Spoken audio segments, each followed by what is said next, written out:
Ambad police Thane हद्दीत घरफोडी change चोरीचे प्रकार दिवसेंदिवस वाढत चाललेले आहे। त्यामुळे महिलांचा सुरक्षेचा प्रश्न पुन्हा ऐरणीवर आला आहे। त्यातच सिडकोतील उत्तमनगर येथे भगवती चौकात महिलेच्या गळ्यातील सोन्याची पोत खेचून पसार झालेल्या तिघा भामट्यांनी अवघ्या 20 मिनिटात पाथर्डी फाटा येथे पुन्हा एका महिलेच्या गळ्यातील सोन्याची पोत खेचून पोबारा केला।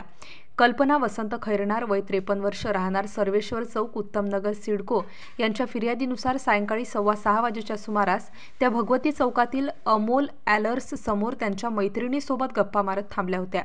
त्यावेळी काळ्या रंगाच्या पल्सर दुचाकीवरून तिघे संशयित आले। यातील एकाने त्यांच्या गळ्यातील 45,000 किमतीची 15 ग्रॅम वजनाची सोन्याची पोत बळजबरीने खेचून विजयनगरच्या दिशेने पोबारा केला। या प्रकरणी अंबड पोलिसात गुन्हा दाखल केला असून पुढील तपास अंबड पोलीस ठाण्याचे सहाय्यक निरीक्षक किरण रौंदळे हे तपास करीत। तुमचं नाव काय? कल्पना वसंत खैरनार। बरं, काय प्रकार घडला?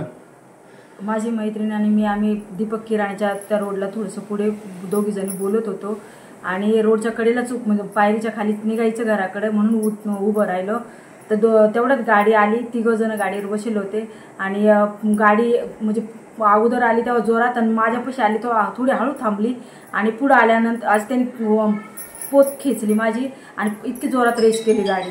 माग आवाज देता देता पुढे पळून गेले तेवढ्या वेळात ते।